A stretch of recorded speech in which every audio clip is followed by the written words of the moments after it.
un trabajador muy productivo es porque un trabajador es muy feliz. Así que si tienes trabajadores muy felices, probablemente tendrás trabajadores mucho más productivos. Bueno, si tuviese que utilizar solo un tweet para definir lo que es trabajar para mí de manera flexible, significaría: esto va de clavar clavos, ¿no? No va de dónde estás, no va de cuántas horas estás echando, esto va de conectar personas, esto va de hacer que los miembros, los integrantes de un equipo trabajen a gusto y cómodos para lograr un objetivo común. Sigue siendo lo mismo, ¿no? Y adaptarse a todas esas diferencias que nos hacen tan especiales como ser humanos y como profesionales es fundamental si quieres que salga un objetivo, ¿no? No puedes tener las mismas reglas para trabajar exactamente para todas las personas porque no somos iguales, ¿no? Los errores más comunes a la hora de diseñar los modelos de trabajo en esta nueva normalidad es pensar que todo el mundo es como tú.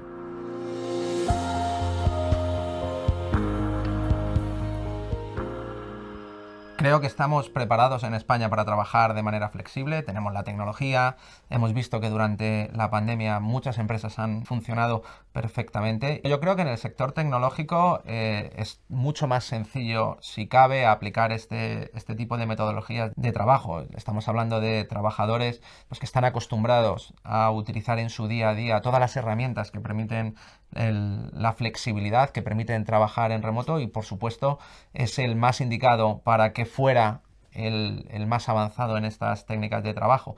Pero creo que para muchas otras industrias donde no necesariamente la tecnología es el fin principal o el medio principal de desempeñar las tareas, pues también puede tener sentido. Como yo veo que debemos definir los puestos de trabajo de los trabajadores del futuro, es adaptándolos a las circunstancias personales de cada uno de ellos, ¿no?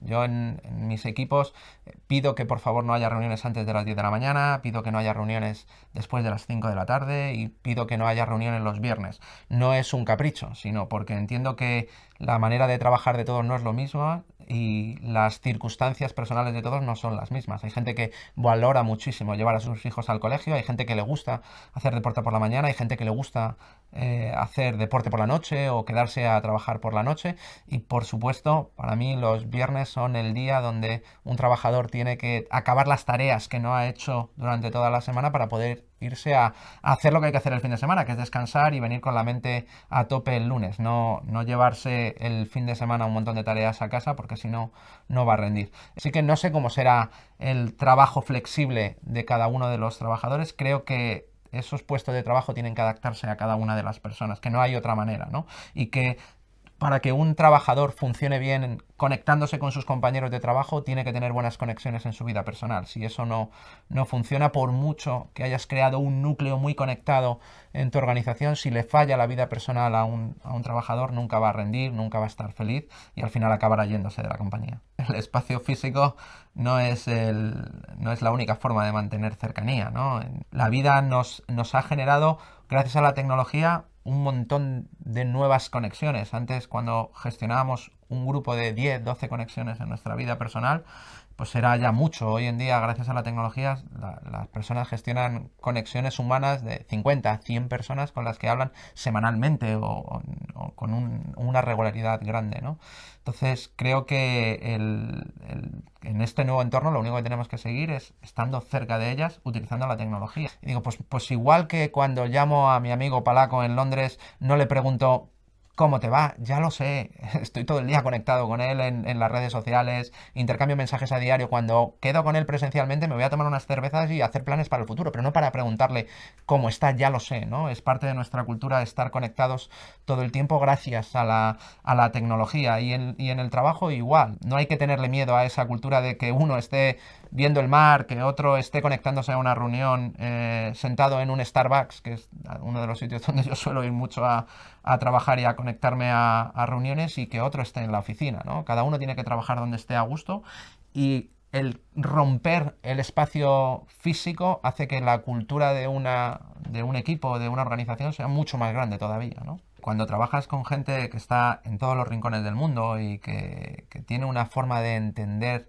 la vida diferente y que viene de unos orígenes totalmente distintos, lo que te hace es que tengas más mapa, ¿no? Esto es como los juegos, cuando tú llevabas el muñequito, ¿no? Y se veía negro el mapa y tenías que mover un muñeco para verlo. Cuanto más muñecos vengan a la empresa de diferentes sitios, más mapa tendrás para verlo, ¿no? Tener personas que vengan de muchos rincones del mapa te da mucha mejor perspectiva del juego.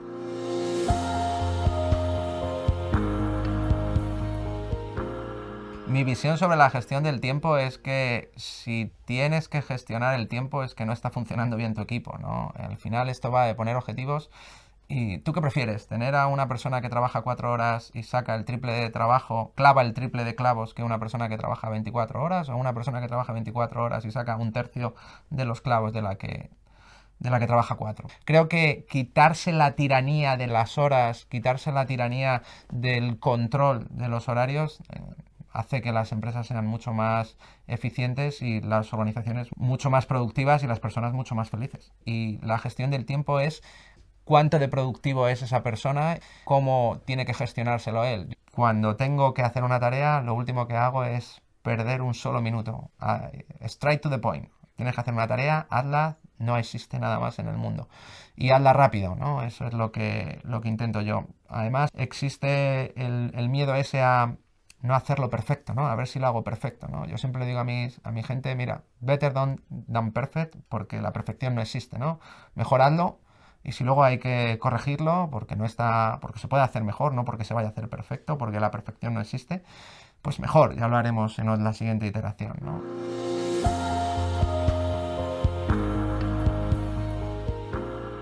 Trabajar no es reunirse. O sea, tú te reúnes como un medio para conseguir un fin, no es un fin reunirse, ¿no?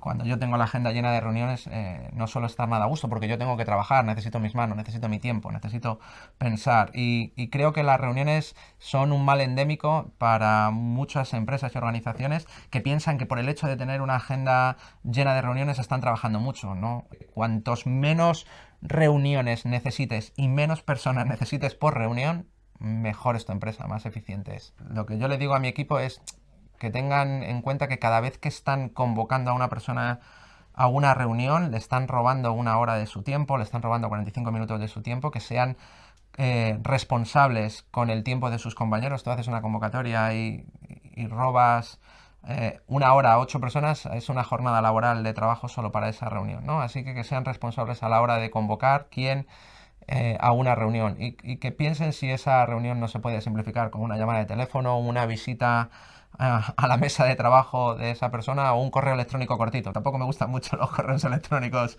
enormes, ¿no? Yo creo que las metodologías de trabajo ágil existen hace mucho, mucho tiempo, que una gestión de una organización no tiene que depender masivamente de reuniones. Reuniones es una herramienta, no es un fin. Odio las reuniones.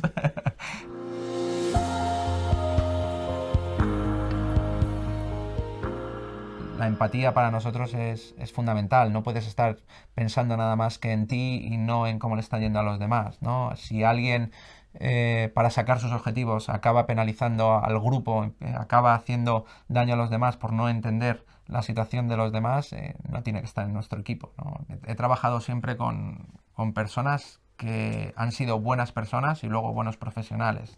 Para mí es súper importante que sean buenas personas. Si un empleado no conecta con su empresa, si no se cree lo que está haciendo, si no conecta con su vida personal o si no conecta con sus compañeros, nunca va a hacer un buen trabajo, ¿no? Es fundamental que una persona esté bien conectada en todos sus ejes para que dé lo mejor de sí mismo, ¿no?